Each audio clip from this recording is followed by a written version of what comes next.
Welcome to HardHatEngineer.com. I am Varun Patel. In this video, I am going to cover the following topics regarding the centrifugal pump. This explanation will be more on real-life plant operation of the pumps. First is working of the single-stage centrifugal pump.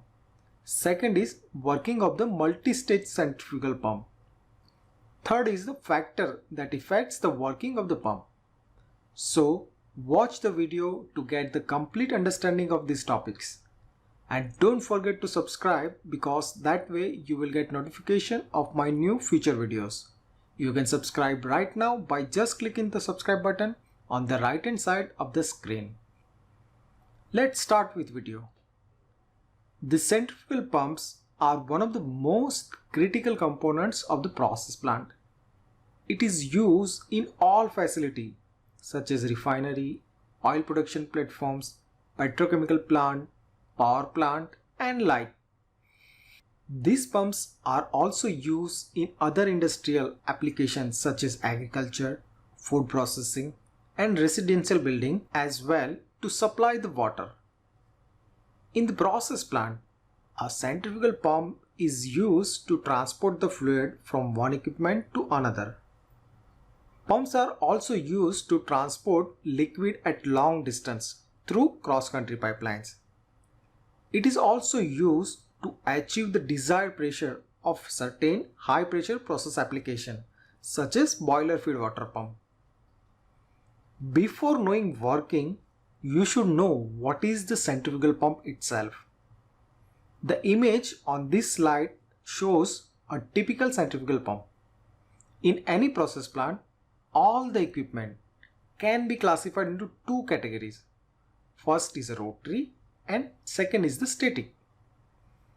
Pump, compressor, turbine, fan and so on comes under the rotary, and vessel, column, exchanger, all these things come under static.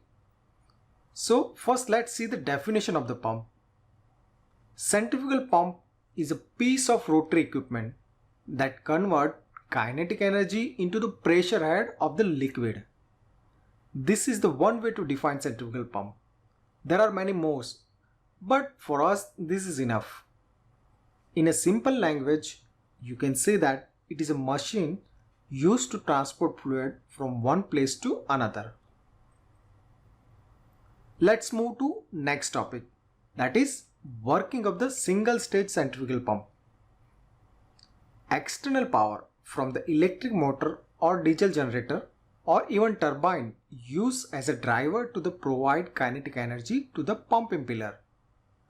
Fluid enters into the impeller and by the centrifugal force it exits from the tip of the impeller. Through the volute casing it discharges. The working principle of the pump is the conversion of the energy. Refer to the chart that makes it easier for this entire energy conversion process easy to understand. Schematic diagram of the centrifugal pump shown here explain the step-by-step working of the pump. Liquid enters from the suction nozzle. It enters inside the rotating impeller van through the eye. Impeller gets its energy from the driver such as motor, engine or turbine. Rotating impeller force liquid outward by centrifugal force. The liquid will get velocity and pressure during the process. Now liquid enters the inside the volute casing, sometime with diffuser, which reduce its velocity and further increase the pressure. It is also direct fluid towards the discharge nozzle. You can check the animation for the fluid movement from the suction to discharge of the pump. Impeller and casing are the main parts that do all the work of the conversion of the energy. Impeller transfers the power to the fluid and casings helps to convert the same into the liquid head. I will explain to you about them more when we discuss about pump parts. Here is one more animation to show the entire process. You can see the movement of the fluid. The equation shows here is the Bernoulli equation. I have only shown the part that interests us. If a fixed volume of liquid entering inside the closed system, the only variables are velocity and area. Rotating impeller increases the velocity of the liquid, and when the liquid moves through the impeller, it reduces the velocity. But how? So here in our pump, when liquid enters at the center of the impeller, it moves from a smaller area at the base to the larger area at the tip. So when area increase, velocity will reduce and the energy is converted to the static pressure head. That is what interests us. When this liquid enters the volute casing, it further increases the area and reduce the velocity to increase the pressure head. This is the only thing that is going inside the single stage pump. If you want to learn more about the centrifugal pump principle, operation and design, you can check the full course available on my website. It is 7-hour long course covering every aspect of the pump that will make you super confident about the centrifugal pump.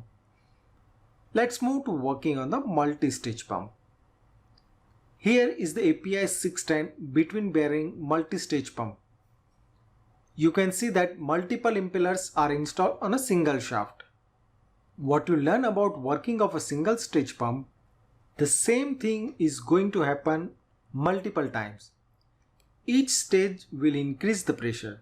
So when the liquid reaches the discharge flange, its pressure will be very high. Before moving further, a kind request to you. Please do me a favor by sharing this video with your friends and colleagues.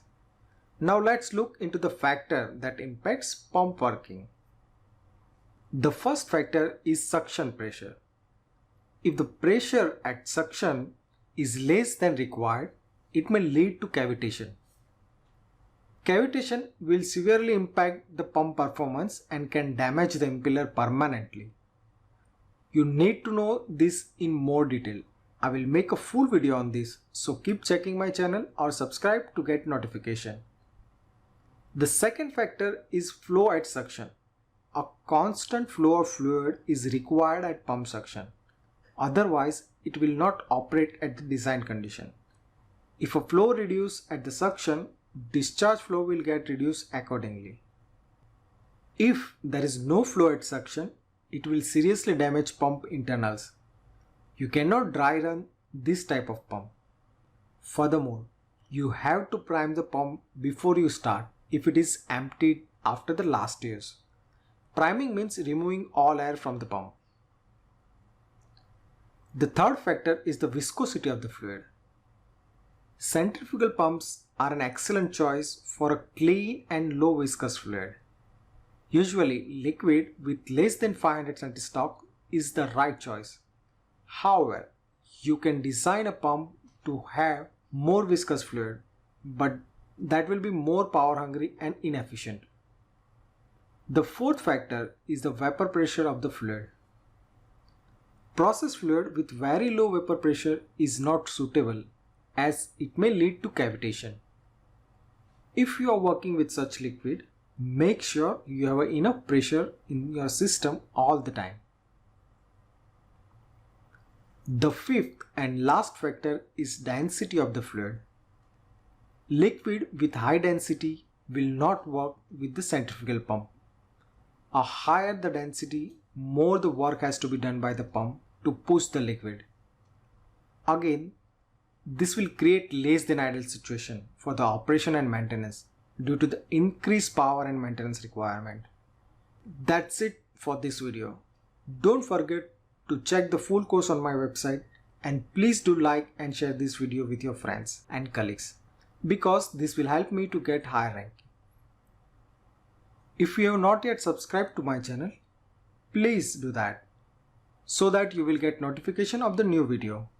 See you soon with new video. Goodbye. Take care.